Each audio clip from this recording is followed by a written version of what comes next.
तो आइए सुनते हैं मुंशी प्रेमचंद की कहानियों का संग्रह मानसरोवर भाग 6 की और एक कहानी जिसका नाम है राज्य भक्त। संध्या का समय था। लखनऊ के बादशाह नासिरुद्दीन अपने मुसाहबों और दरबारियों के साथ बाग की सैर कर रहे थे। उनके सिर पर रत्न जटित मुकुट की जगह अंग्रेजी टोपी थी।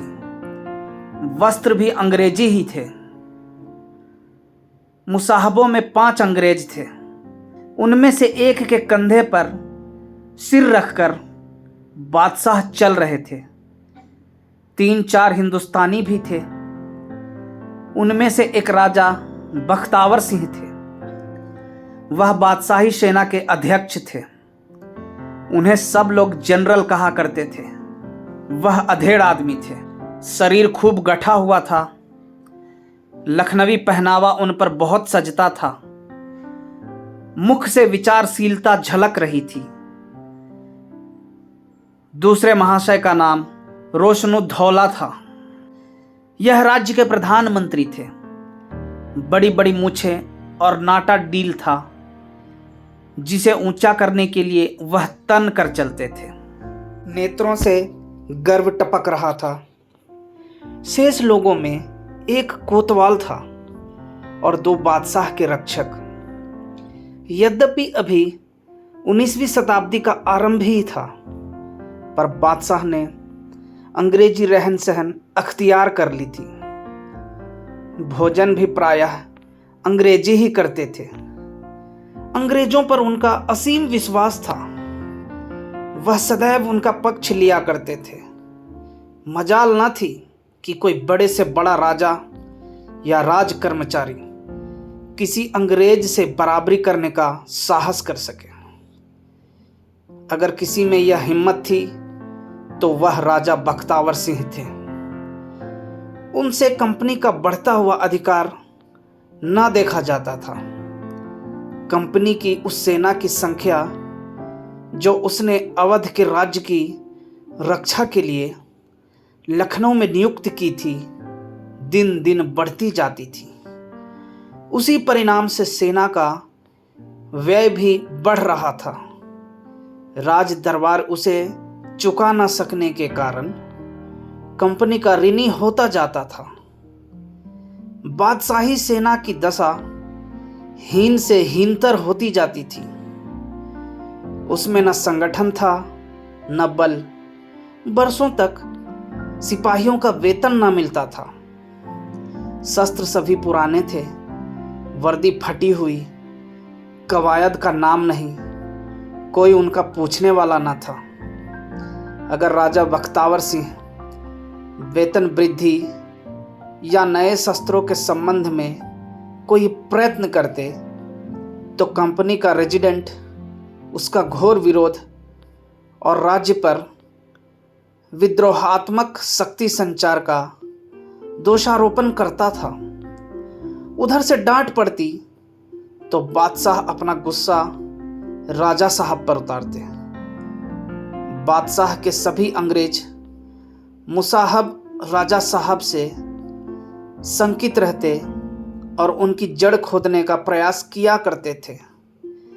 पर वह राज्य का सेवक एक और अवहेलना और दूसरी ओर से घोर विरोध सहते हुए भी अपने कर्तव्य का पालन करता जाता था। मजा यह कि सेना भी उनसे संतुष्ट न थी। सेना में अधिकांश लखनऊ के सोहदे और गुंडे भरे हुए थे।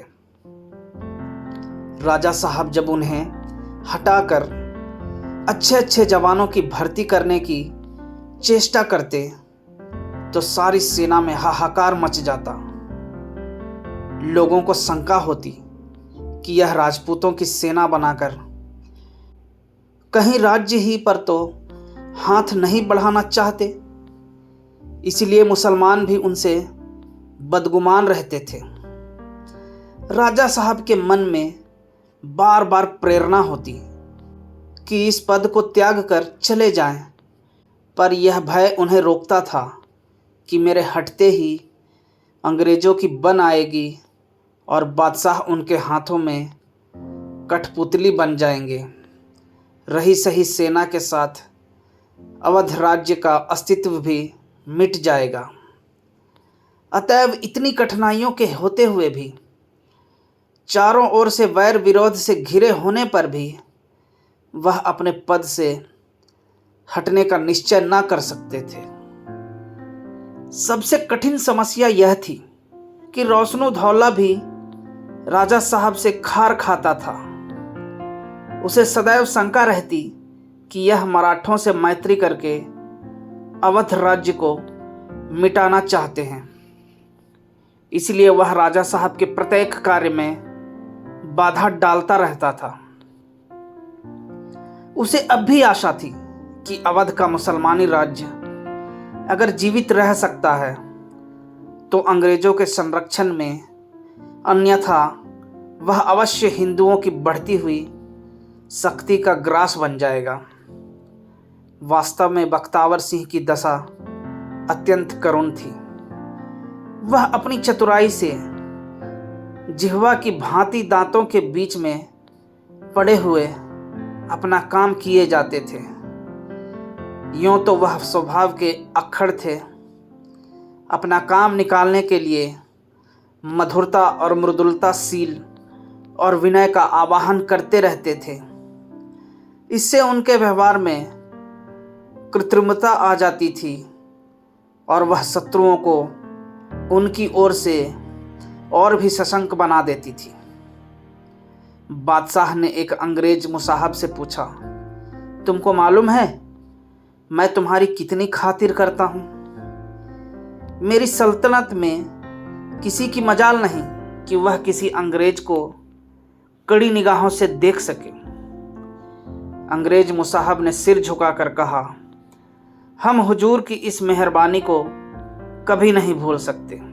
बादशाह, इमाम हुसैन की कसम, अगर यहाँ कोई आदमी तुम्हें तकलीफ दे तो मैं उसे फौरन जिंदा दीवार में चुनवा दूं। बादशाह की आदत थी कि वह बहुधा अपनी अंग्रेजी टोपी हाथ में लेकर उसे उंगली पर नचाने लगते थे। रोज रोज नचाते नचाते टोपी में उंगली का घर हो गया था। इस समय जो उन्होंने टोपी उठाकर उंगली पर रखी तो टोपी में छेद हो गया। बादशाह का ध्यान अंग्रेजों की तरफ था।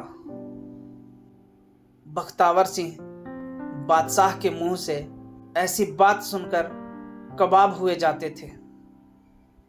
उक्त कथन में कितनी खुशामद, कितनी नीचता और अवध की प्रजा तथा राजाओं का कितना अपमान था।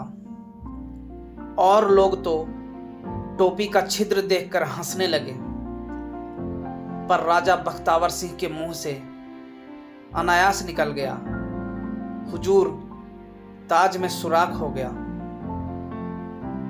राजा साहब के शत्रुओं ने तुरंत कानों पर उंगलियां रख ली। बादशाह को भी ऐसा मालूम हुआ कि राजा ने मुझ पर व्यंग किया। उनके तेवर बदल गए। अंग्रेजों और अन्य सभासदों ने इस प्रकार कानाफूसी शुरू की जैसे कोई महान अनर्थ हो गया। राजा साहब के मुंह से अनर्गल शब्द अवश्य निकले, इसमें कोई संदेह नहीं था। संभव है उन्होंने जानबूझकर व्यंग न किया हो। उनके दुखी हृदय ने साधारण चेतावनी को यह तीव्र रूप दे दिया, पर बात बिगड़ जरूर गई थी। अब उनके शत्रु उन्हें कुचलने के ऐसे सुंदर अवसर को हाथ से क्यों जाने देते। राजा साहब ने सभा का यह रंग देखा तो खून सर्द हो गया। समझ गए आज शत्रुओं के पंजे में फंस गया, और ऐसा बुरा फंसा कि भगवान ही निकाले तो निकल सकता हूं। बादशाह ने कोतवाल से लाल आंखें करके कहा, इस नमक हराम को कैद कर लो और इसी वक्त इसका सिर उड़ा दो। इसे मालूम हो जाए कि बादशाहों से बेअदबी करने का क्या नतीजा होता है। कोतवाल को सहसा जनरल पर हाथ बढ़ाने की हिम्मत ना पड़ी। रोशनुद्दौला ने उससे इशारे से कहा, खड़े सोचते क्या हो, पकड़ लो, नहीं तो तुम भी इसी आग में जल जाओगे। तब कोतवाल ने आगे बढ़कर बख्तावर सिंह को गिरफ्तार कर लिया। एक क्षण में उनकी मुश्कें कस दी गई। लोग उन्हें चारों ओर से घेर कर कत्ल करने ले चले। बादशाह ने मुसाहबों से कहा, मैं भी वहीं चलता हूँ, जरा देखूंगा कि नमक हरामों की लाश क्यों कर तड़पती है। कितनी घोर पशुता थी। यही प्राण जरा देर पहले बादशाह का विश्वास पात्र था। एकाएक बादशाह ने कहा, पहले इस नमक हराम की खिलियत उतार लो। मैं नहीं चाहता कि मेरी खिलियत की बेइज्जती हो। किसकी मजाल थी जो जरा भी जवान हिला सके। सिपाहियों ने राजा साहब के वस्त्र उतारने शुरू किए। दुर्भाग्यवश उनके एक जेब से पिस्तौल निकल आई। उसकी दोनों नालियां भरी हुई थी। पिस्तौल देखते ही बादशाह की आंखों से चिंगारियां निकलने लगी। बोले, कसम है हजरत इमाम हुसैन की, अब इसकी जाब खसी नहीं करूंगा। मेरे साथ भरी हुई पिस्तौल की क्या जरूरत। जरूर इसकी नीयत में फितूर था। अब मैं इसे कुत्तों से नोचवाऊंगा। मुसाहबों की तरफ देखकर, देखा तुम लोगों ने इसकी नीयत। मैं अपनी आस्तीन में सांप पाले हुए था। आप लोगों के ख्याल में इसके पास भरी पिस्तौल का निकलना क्या माने रखता है। अंग्रेजों को केवल राजा साहब को नीचा दिखाना मंजूर था। वे उन्हें अपना मित्र बनाकर जितना काम निकाल सकते थे उतना उनके मारे जाने से नहीं। इसी से एक अंग्रेज मुसाहब ने कहा, मुझे तो इसमें कोई गैर मुनासिब बात नहीं मालूम होती। जनरल आपका बॉडीगार्ड रक्षक है, उसे हमेशा हथियार बंद रहना चाहिए, खासकर जब आपकी खिदमत में हो। नहीं मालूम किस वक्त इसकी जरूरत आ पड़े। दूसरे अंग्रेज मुसाहबों ने भी इस विचार की पुष्टि की। बादशाह के क्रोध की ज्वाला कुछ शांत हुई। अगर यही बातें किसी हिंदुस्तानी मुसाहब की जबान से निकली होती तो उसकी जान की खैरियत न थी। कदाचित अंग्रेजों को अपनी न्यायपरकता का नमूना दिखाने ही के लिए उन्होंने यह प्रश्न किया था। बोले, कसम हजरत इमाम की, तुम सब के सब शेर के मुंह से उसका शिकार छीनना चाहते हो, पर मैं एक ना मानूंगा। बुलाओ कप्तान साहब को। मैं उनसे यही सवाल करता हूं। अगर उन्होंने भी तुम लोगों के ख्याल की तायीद की तो इसकी जान ना लूंगा, और अगर उनकी राय इसके खिलाफ हुई तो इस मक्कार को इसी वक्त जहन्नुम भेज दूंगा। मगर खबरदार कोई उनकी तरफ किसी तरह का इशारा ना करे, वरना मैं जरा भी रू रियायत ना करूंगा। सबके सब सिर झुकाए बैठे रहे। कप्तान साहब थे तो राजा साहब के आउर्दे पर इन दिनों बादशाहों की उन पर विशेष कृपा थी। वह उन सच्चे राजभक्तों में थे जो अपने को राजा का नहीं राज्य का सेवक समझते हैं। वह दरबार से अलग रहते थे। बादशाह उनके कामों से बहुत संतुष्ट थे। एक आदमी तुरंत कप्तान साहब को बुला लाया। राजा साहब की जान उनकी मुट्ठी में थी। रोशनुद्दौला को छोड़कर ऐसा शायद एक व्यक्ति भी न था जिसका हृदय आशा और निराशा से न धड़क रहा हो। सब मन में भगवान से यही प्रार्थना कर रहे थे कि कप्तान साहब किसी तरह से इस समस्या को समझ जाए। कप्तान साहब आए और उड़ती हुई दृष्टि से सभा की ओर देखा। सभी की आंखें नीचे झुकी हुई थी।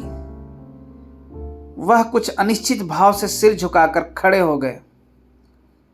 बादशाह ने पूछा, मेरे मुसाहबों को अपनी जेब में भरी हुई पिस्तौल रखना मुनासिब है या नहीं? दरबारियों की नीरवता, उनके आशंकित चेहरे और उनकी चिंता युक्त अधीरता देखकर कप्तान साहब को वर्तमान समस्या की कुछ टोह मिल गई। वह निर्भीक भाव से बोले, हुजूर, मेरे ख्याल में तो यह उनका फर्ज है। बादशाह के दोस्त दुश्मन सभी होते हैं। अगर मुसाहब लोग उनकी रक्षा का भार ना लेंगे तो कौन लेगा? उन्हें सिर्फ पिस्तौल ही नहीं और भी छिपे हुए हथियारों से लैस रहना चाहिए। न जाने कब हथियारों की जरूरत आ पड़े तो वह ऐन वक्त पर कहां दौड़ते फिरेंगे। राजा साहब के जीवन के दिन बाकी थे।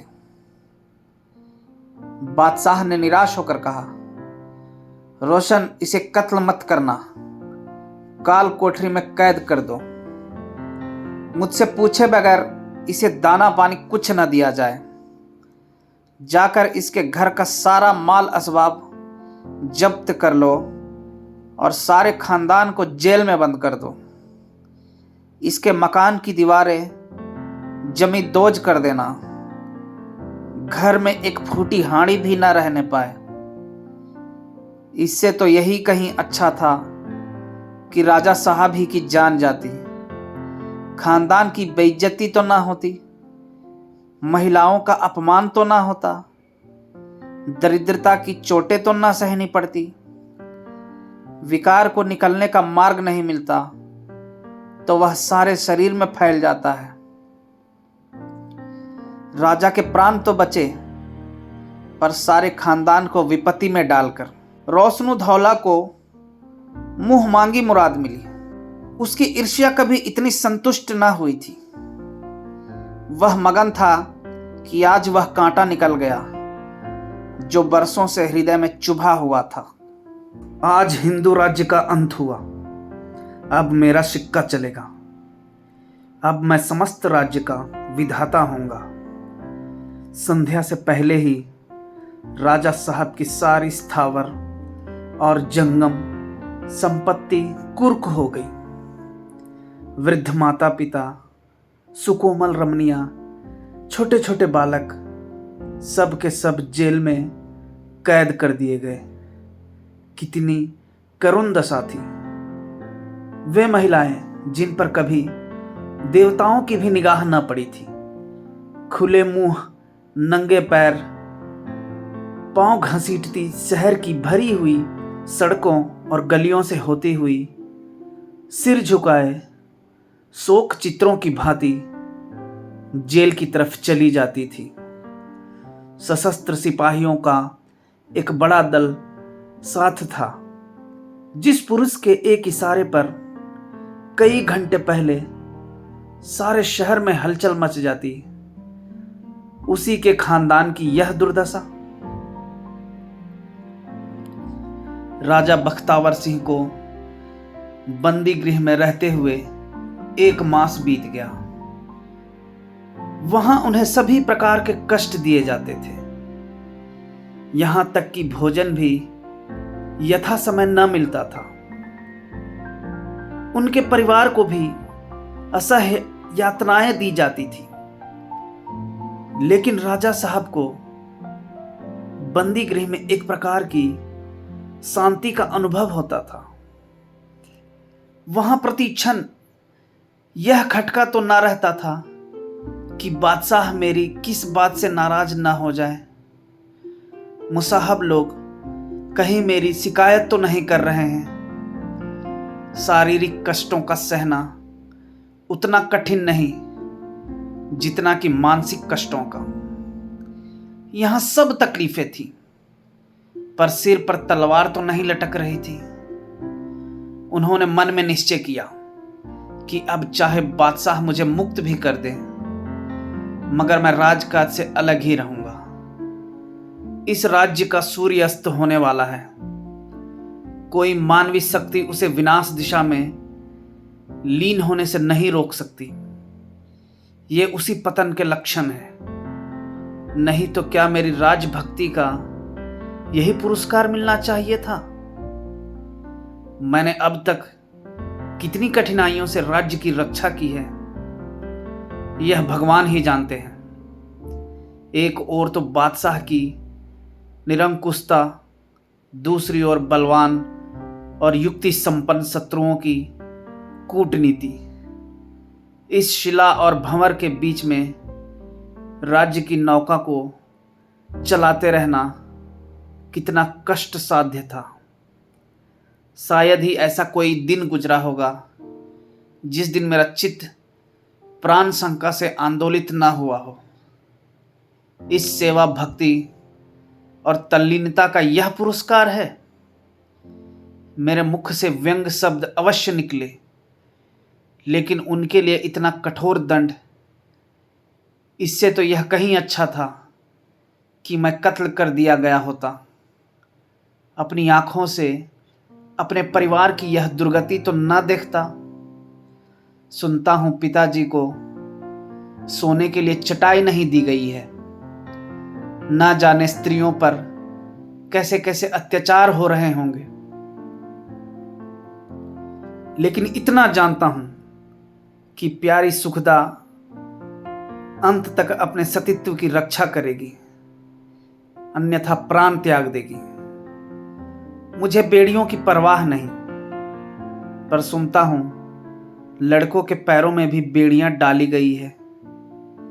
यह सब इसी कुटिल रोशनुद्धौला की शरारत है, जिसका जी चाहे इस समय सता ले, कुचल ले।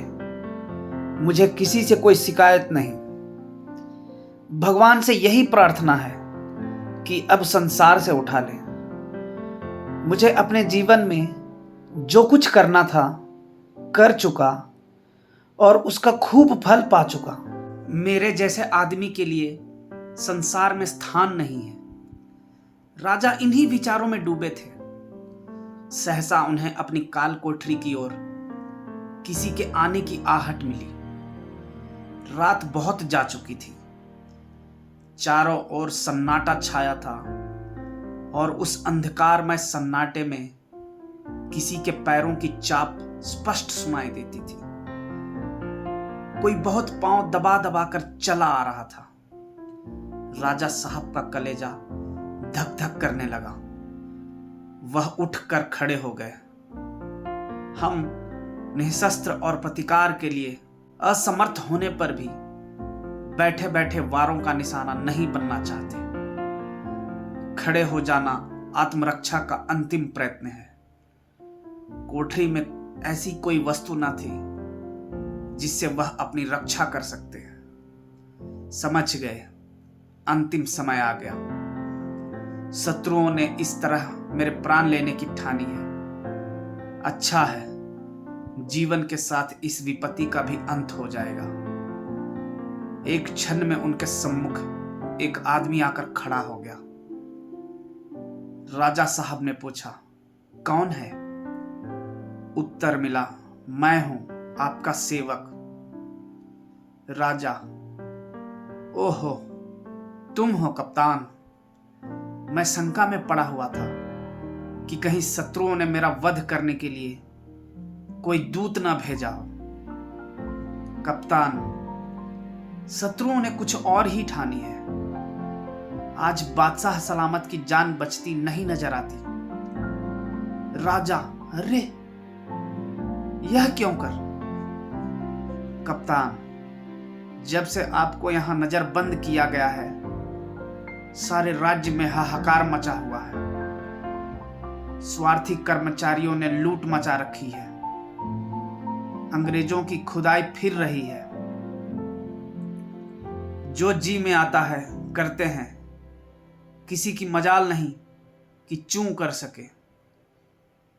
इस 1 महीने में शहर के सैकड़ों बड़े बड़े रईस मिट गए। रोशनुद्दौला की बादशाही है। बाजारों का भाव चढ़ता जाता है। बाहर से व्यापारी लोग डर के मारे कोई चीज ही नहीं लाते। दुकानदारों से मनमानी रकमें महसूल के नाम पर वसूल की जा रही है। गल्ले का भाव इतना चढ़ गया है कि कितने ही घरों में चूल्हा जलने की नौबत नहीं आती। सिपाहियों को अभी तक तनख्वाह नहीं मिली। वे जाकर दुकानदारों को लूटते हैं। सारे राज्य में बदअमनी हो रही है। मैंने कई बार यह कैफियत बादशाह सलामत के कानों तक पहुंचाने की कोशिश की, मगर वह यह तो कह देते हैं कि मैं इसकी तहकीकात करूंगा और फिर बेखबर हो जाते हैं। आज शहर के बहुत से दुकानदार फरियाद लेकर आए थे कि हमारे हाल पर निगाह न की गई तो हम शहर छोड़कर कहीं और चले जाएंगे। क्रिस्तानों ने उनको सख्त कहा, धमकाया, लेकिन उन्होंने जब तक अपनी सारी मुसीबत ना बयान कर ली वहां से न हटे। आखिर बादशाह सलामत ने उनको दिलासा दिया तो चले गए। राजा, बादशाह पर इतना असर हुआ, मुझे तो यही ताज्जुब है। कप्तान, असर वसर कुछ नहीं हुआ। यह भी उनकी एक दिल लगी है। शाम को खास मुसाहबों को बुलाकर हुक्म दिया है कि आज मैं वेश बदलकर शहर का गश्त करूंगा। तुम लोग भी वेश बदले हुए मेरे साथ रहना है। मैं देखना चाहता हूं कि रियाया क्यों इतनी घबराई हुई है। सब लोग मुझसे दूर रहें, किसी को ना मालूम हो कि मैं कौन हूं। रोशनुद्दौला और 5 अंग्रेज मुसाहिब साथ रहेंगे। राजा, तुम्हें क्यों कर यह बात मालूम हो गई? कप्तान, मैंने उसी अंग्रेज हज्जाम को मिला रखा है। दरबार में जो कुछ होता है उसका पता मुझे मिल जाता है। उसी की सिफारिश से आपकी खिदमत में हाजिर होने का मौका मिला। घड़ियाल में 10 बजते हैं। 11 बजे चलने की तैयारी है। 12 बजते बजते लखनऊ का तख्त खाली हो जाएगा। राजा घबराकर, क्या इन सबों ने उन्हें कत्ल करने की साजिश कर रखी है? कप्तान, जी नहीं, कत्ल करने से उनका मनसा पूरा ना होगा। बादशाह को बाजार की सैर कराते हुए गोमती की तरफ ले जाएंगे। वहां अंग्रेज सिपाहियों का एक दस्ता तैयार रहेगा। वह बादशाह को फौरन एक गाड़ी में बिठाकर रेजिडेंसी में ले जाएगा। वहां रेजिडेंट साहब बादशाह सलामत को सल्तनत से इस्तीफा देने पर मजबूर करेंगे। उसी वक्त उनसे इस्तीफा लिखा लिया जाएगा और इसके बाद रातों रात उन्हें कलकत्ते भेज दिया जाएगा। राजा, बड़ा गजब हो गया। अब वो वक्त बहुत कम है। बादशाह सलामत निकल पड़े होंगे। कप्तान, गजब क्या हो गया? इनकी जात से किसे आराम था? दूसरी हुकूमत चाहे कितनी ही खराब हो, इससे अच्छी ही होगी। राजा, अंग्रेजों की हुकूमत होगी। कप्तान, अंग्रेज इनसे कहीं बेहतर इंतजाम करेंगे। राजा करुण स्वर से, कप्तान, ईश्वर के लिए ऐसी बातें ना करो। तुमने मुझसे जरा देर पहले क्यों ना यह कैफियत बयान की? कप्तान आश्चर्य से, आपके साथ तो बादशाह ने कोई अच्छा सलूक नहीं किया। राजा, मेरे साथ कितना ही बुरा सलूक किया हो, लेकिन एक राज्य की कीमत एक आदमी या एक खानदान की जान से कहीं ज्यादा होती है। तुम मेरे पैरों की बेड़ियां खुलवा सकते हो। कप्तान, सारे अवध राज्य में एक भी ऐसा आदमी ना निकलेगा जो बादशाह को सच्चे दिल से दुआ देता हो। दुनिया उनके जुल्म से तंग आ गई है। राजा, मैं अपनों के जुल्म को गैरों की बंदगी से कहीं बेहतर ख्याल करता हूं। बादशाह की यह हालत गैरों ही के भरोसे पर हुई है। वह इसीलिए किसी की परवाह नहीं करते कि अंग्रेजों की मदद का यकीन है। मैं इन फिरंगियों की चालों को गौर से देखता आया हूं। बादशाह के मिजाज को उन्होंने बिगाड़ा है।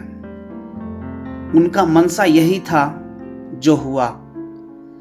रियाया के दिल से बादशाह की इज्जत और मोहब्बत उठ गई। आज सारा मुल्क बगावत करने पर आमादा है। ये लोग इसी मौके का इंतजार कर रहे थे। वह जानते हैं कि बादशाह की माजूली गद्दी से हटाए जाने पर एक आदमी भी आंसू ना बहावेगा। लेकिन मैं जताए देता हूं कि अगर इस वक्त तुमने बादशाह को दुश्मनों के हाथों से न बचाया तो तुम हमेशा के लिए अपने ही वतन में गुलामी की जंजीरों में बंध जाओगे। किसी गैर कौम के चाकर बनकर अगर तुम्हें आफियत भी मिली तो वह आफियत ना होगी, मौत होगी। गैरों के बेरहम पैरों के नीचे पड़कर तुम हाथ भी ना हिला सकोगे। और यह उम्मीद कि कभी हमारे मुल्क में आईनी सल्तनत, वैध शासन कायम होगी, हसरत का दाग बनकर रह जाएगी। नहीं, मुझ में अभी मुल्क की मोहब्बत बाकी है। मैं अभी इतना बेजान नहीं हुआ हूं। मैं इतनी आसानी से सल्तनत को हाथ से ना जाने दूंगा। अपने को इतने सस्ते दामों गैर के हाथों ना बेचूंगा। मुल्क की इज्जत को ना मिटने दूंगा, चाहे इस कोशिश में मेरी जान ही क्यों ना जाए। कुछ और नहीं कर सकता तो अपनी जान तो दे ही सकता हूं। मेरी बेड़ियां खोल दो। कप्तान, मैं आपका खादिम हूं, मगर मुझे यह मजाज नहीं है। राजा जोश में आकर, जालिम, यह इन बातों का वक्त नहीं है। एक एक पल हमें तबाही की तरफ लिए जा रहा है। खोल दे ये बेड़ियां। जिस घर में आग लगी है उसके आदमी खुदा को नहीं याद करते, कुएं की तरफ दौड़ते हैं। कप्तान, आप मेरे मुहसिन हैं। आपके हुक्म से मुंह नहीं मोड़ सकता। लेकिन राजा, जल्दी करो, जल्दी। अपनी तलवार मुझे दे दो। अब इन तकल्लुफ की बातों का मौका नहीं है। कप्तान साहब निरुत्तर हो गए। सजीव उत्साह में बड़ी संक्रामक शक्ति होती है।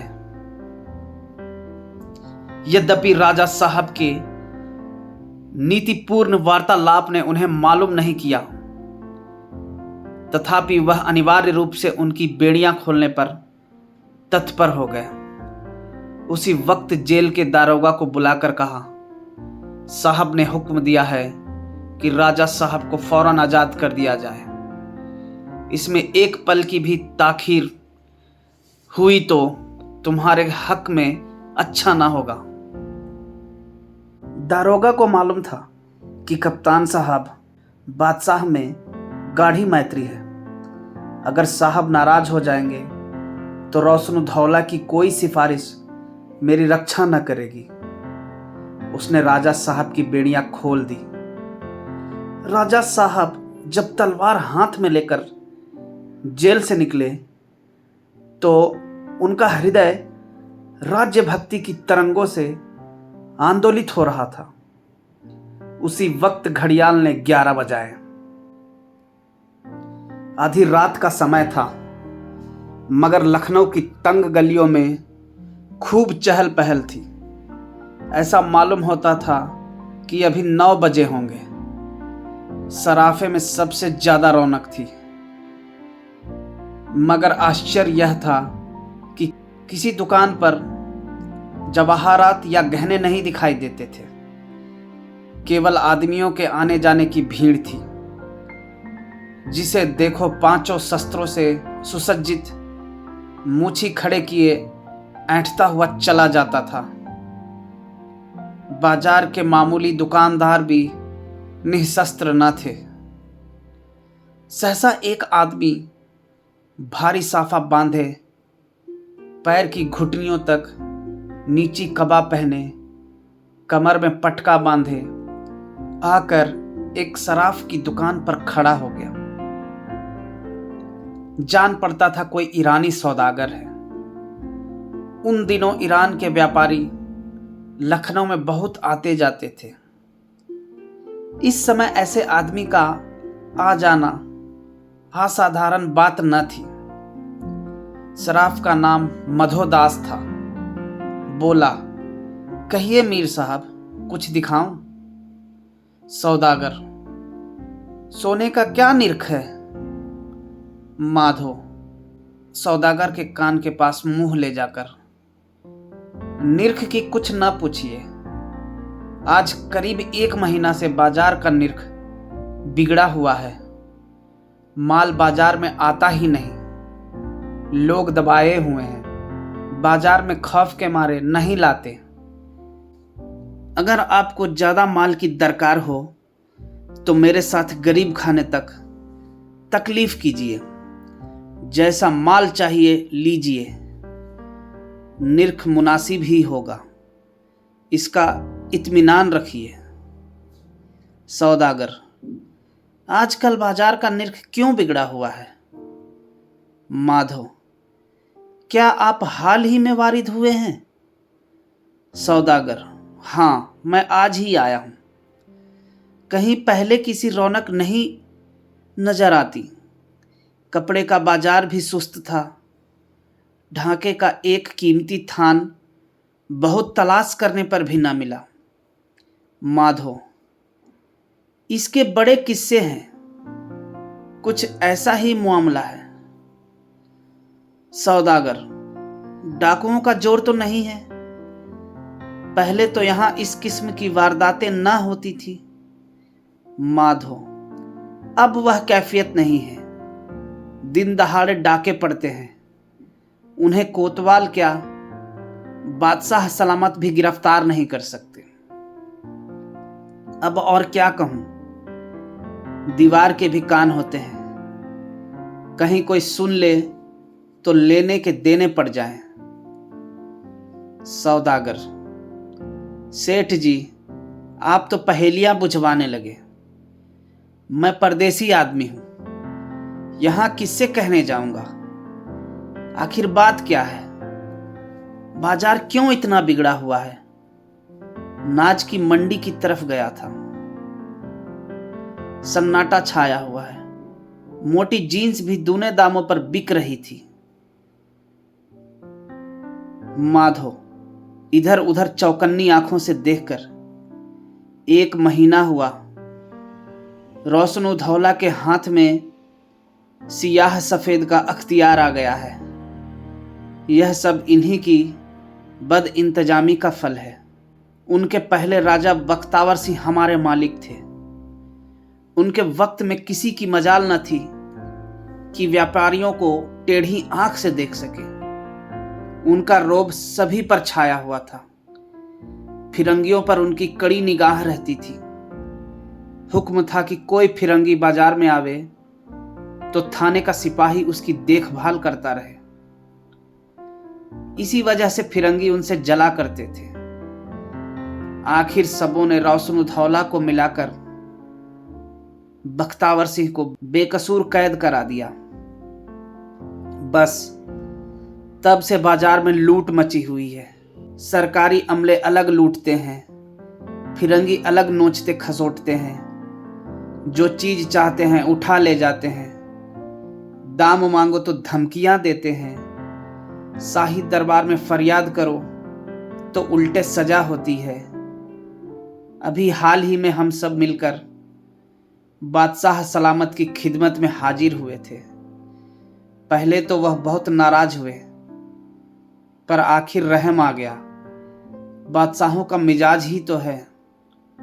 हमारी सब शिकायतें सुनी और तस्कीन दी कि हम तहकीकात करेंगे, मगर अभी तक वही लूट खसोट जारी है।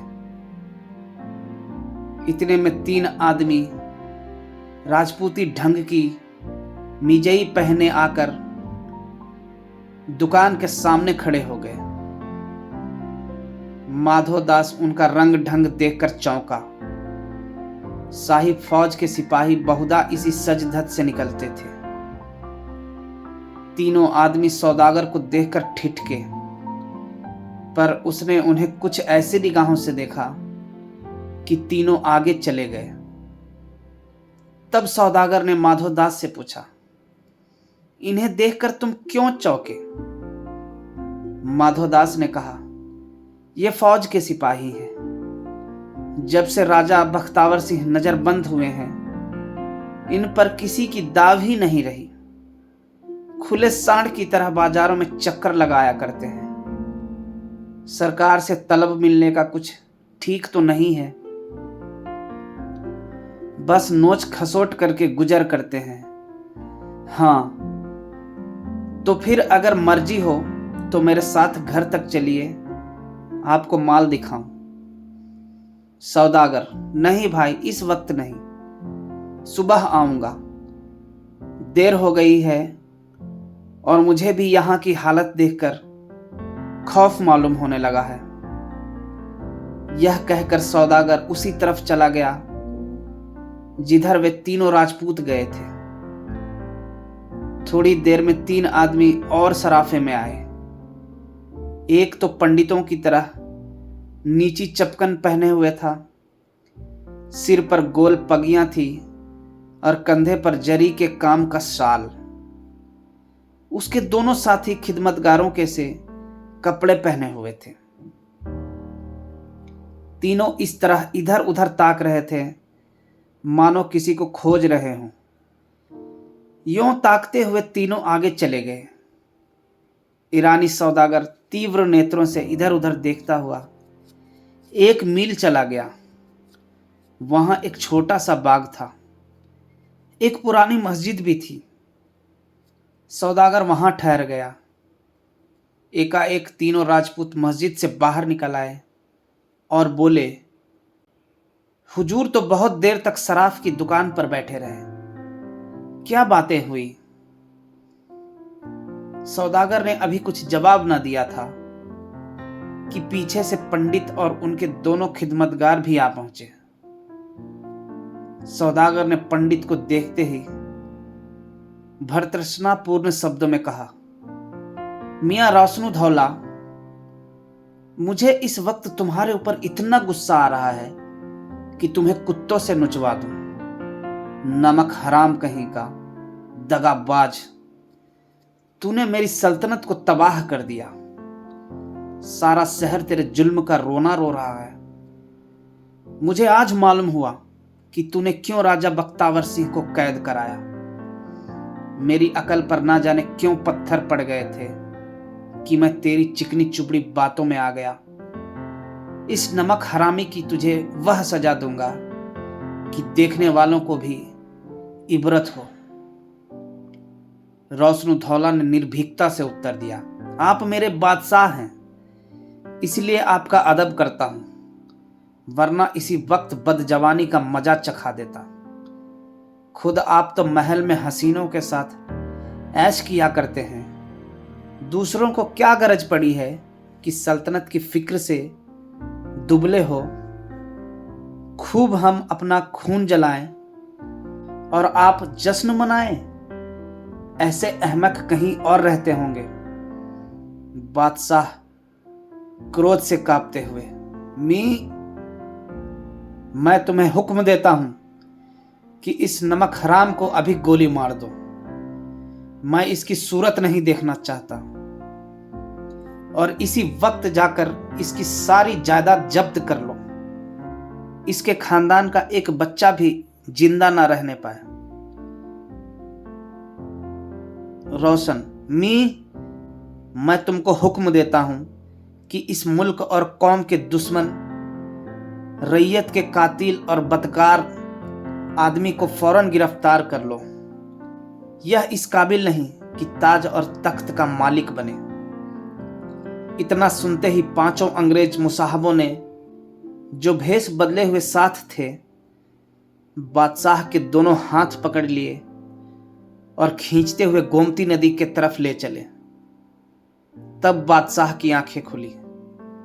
समझ गए कि पहले ही से यह षड्यंत्र रचा गया था। इधर उधर देखा, कोई आदमी नहीं। शोर मचाना व्यर्थ था। बादशाही का नशा उतर गया। दुर्वस्था ही वह परीक्षाग्नि है जो मुलम्मे और रोगन को उतार कर मनुष्य का यथार्थ रूप दिखा देती है। ऐसे ही अवसरों पर विदित होता है कि मानव हृदय पर कृत्रिम भावों का कितना गहरा रंग चढ़ा होता है। एक क्षण में बादशाह की उद्दंडता और घमंड ने दीनता और विनयशीलता का आश्रय लिया। बोले, मैंने तो आप लोगों की मर्जी के खिलाफ ऐसा कोई काम नहीं किया जिसकी यह सजा मिले। मैंने आप लोगों को हमेशा अपना दोस्त समझा है। रोशन, तो हम लोग जो कुछ कर रहे हैं वह भी आपके फायदे ही के लिए कर रहे हैं। हम आपके सिर से सल्तनत का बोझ उतारकर आपको आजाद कर देंगे। तब आपके ऐश में खलल ना पड़ेगा। आप बेफिक्र होकर हसीनों के साथ जिंदगी की बहार लूटिएगा। बादशाह, तो क्या आप लोग मुझे तख्त से उतारना चाहते हैं? रोशन, नहीं, आपको बादशाही की जिम्मेदारियों से आजाद कर देना चाहते हैं। बादशाह, हजरत इमाम की कसम है, मैं यह जिल्लत न बर्दाश्त करूंगा। मैं अपने बुजुर्गों का नाम न डुबाऊंगा। रोशन, आपके बुजुर्गों के नाम की फिक्र हमें आपसे ज्यादा है। आपकी ऐसी परिस्थिति बुजुर्गों का नाम रोशन नहीं कर रही है। बादशाह, दीनता से वादा करता हूं कि आइंदा से आप लोगों को शिकायत का मौका न दूंगा। रोशन, नशेबाजों के वादों पर कोई दीवाना ही यकीन कर सकता है। बादशाह, तुम मुझे जबरदस्ती तख्त से नहीं उतार सकते। रोशन, इन धमकियों की जरूरत नहीं, चुपचाप चले चलिए। आगे आपको सेज गाड़ी मिल जाएगी। हम आपको इज्जत के साथ रुखसत करेंगे। बादशाह, आप जानते हैं रियाया पर इसका क्या असर होगा? रोशन, खूब जानता हूं। आपकी हिमायत में एक उंगली भी ना उठेगी। कल सारी सल्तनत में घी के चिराग जलेंगे। इतनी देर में सब लोग उस स्थान पर आ पहुंचे जहां बादशाह को ले जाने के लिए सवारी तैयार खड़ी थी। लगभग 25 सशस्त्र गोरे सिपाही भी खड़े थे। बादशाह सेज गाड़ी को देखकर मचल गए। उनके रुधिर की गति तीव्र हो गई। भोग और विलास के नीचे दबी हुई मर्यादा सजग हो गई। उन्होंने जोर से झटका देकर अपना हाथ छुड़ा लिया और नैराश्यपूर्ण दुस्साहस के साथ परिणाम भय को त्याग कर उच्च स्वर से बोले, ऐ लखनऊ के बसने वालों, तुम्हारा बादशाह यहां दुश्मनों के हाथों कत्ल किया जा रहा है। उसे इनके हाथों से बचाओ, दौड़ो, वरना पछताओगे। यह आर्त पुकार आकाश की नीरवता को चीरती हुई गोमती की लहरों में विलीन नहीं हुई, बल्कि लखनऊ वालों के हृदयों में जा पहुंची। राजा बख्तावर सिंह बंदी गृह से निकलकर नगर निवासियों को उत्तेजित करते और प्रतिक्षण रक्षाकारियों के दल को बढ़ाते बड़े वेग से दौड़े चले आ रहे थे। एक पल का विलंब भी षड्यंत्रकारियों के घातक विरोध को सफल कर सकता था। देखते देखते उनके साथ 2-3 हजार सशस्त्र मनुष्यों का दल हो गया था। यह सामूहिक शक्ति बादशाह का और लखनऊ राज्य का उद्धार कर सकती थी। समय सब कुछ था। बादशाह गोरी सेना के पंजे में फंस गए तो फिर समस्त लखनऊ भी उन्हें मुक्त ना कर सकता था।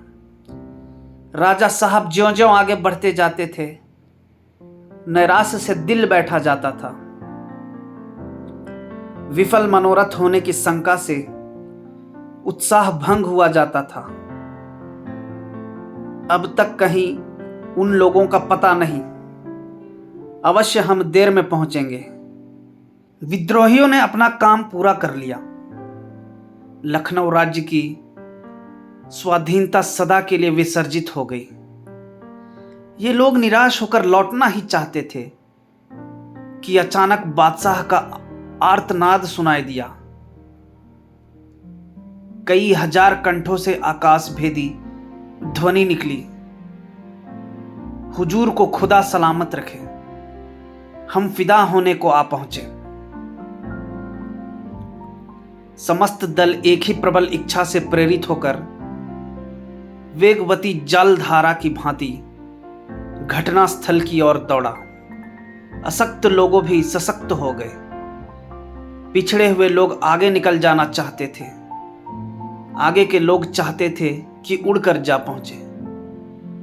इन आदमियों की आहट पाते ही गोरों ने बंदूकें भरी और 25 बंदूकों की बाढ़ सर हो गई।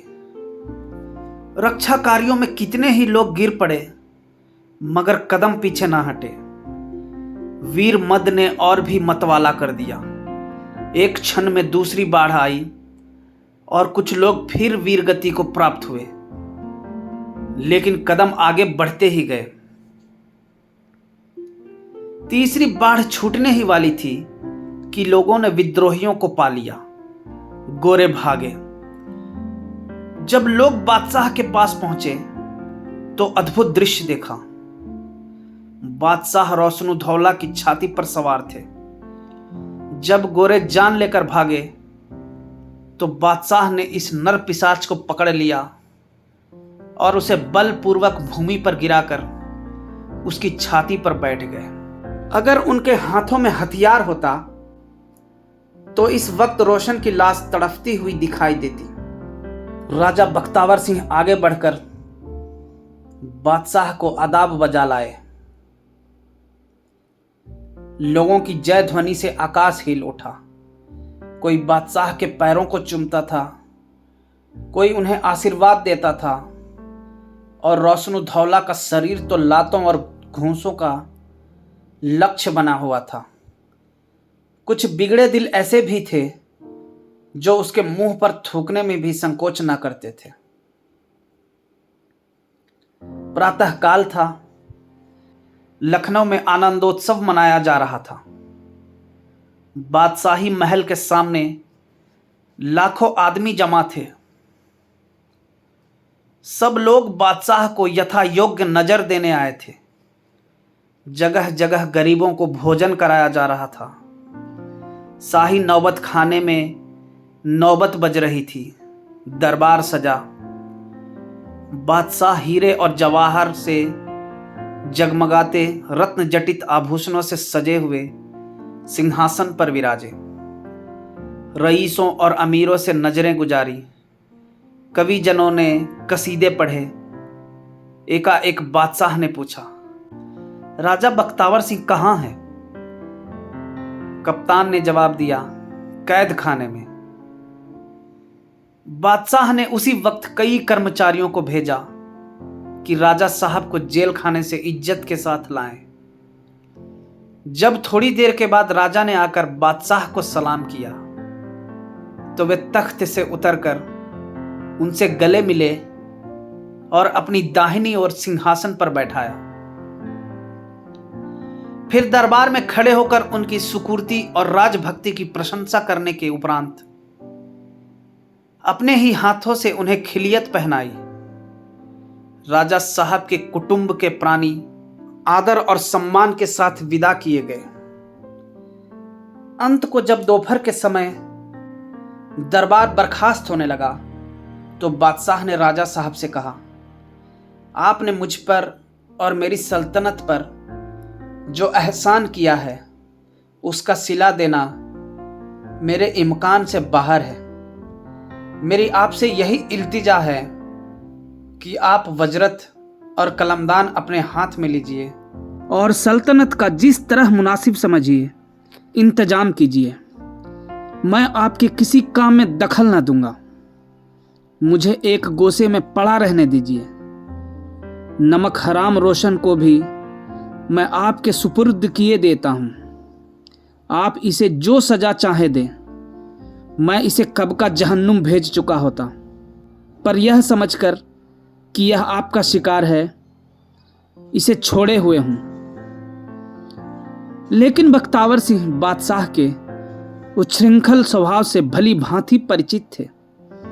वह जानते थे बादशाह की ये सदिच्छाएं थोड़े ही दिनों की मेहमान हैं। मानव चरित्र में आकस्मिक परिवर्तन बहुत कम हुआ करते हैं। 2-4 महीने में दरबार का फिर वही रंग हो जाएगा।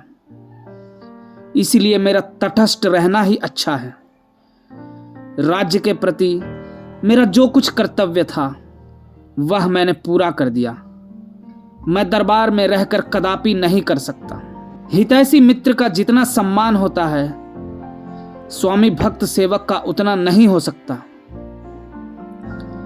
वह विनीत भाव से बोले, हुजूर मुझे इस ओहदे से मुआफ रखें। मैं यूं ही आपका खादिम हूं। इस मनसब पर किसी लायक आदमी को मासूर फरमाइए। मैं अक्खड़ राजपूत हूं। मुल्की इंतजाम करना क्या जानूं।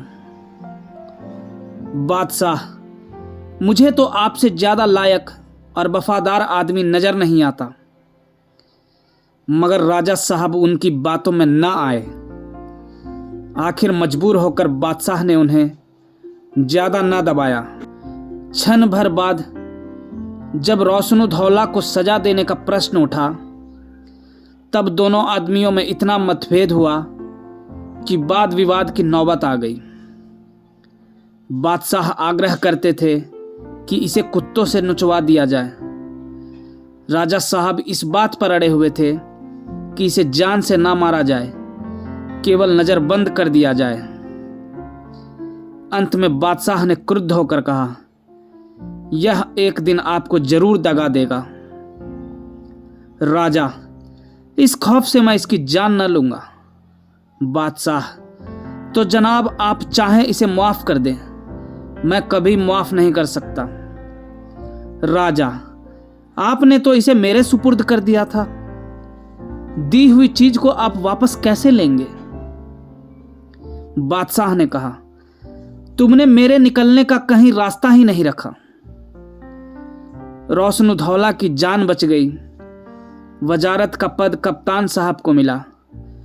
मगर सबसे विचित्र बात यह थी कि रेजिडेंट ने इस षड्यंत्र से पूर्ण अनभिज्ञता प्रकट की और साफ लिख दिया कि बादशाह सलामत अपने अंग्रेज मुसाहबों को जो सजा चाहे दे, कोई आपत्ति न होगी। मैं उन्हें पाता तो स्वयं बादशाह की खिदमत में भेज देता। लेकिन 5 महानुभावों में से एक का भी पता न चला। शायद वे सब के सब रातों रात कलकत्ते भाग गए। इतिहास में उक्त घटना का कहीं उल्लेख नहीं किया गया, लेकिन किंवदंतियां जो इतिहास से अधिक विश्वसनीय हैं उसकी सत्यता की साक्षी है। धन्यवाद।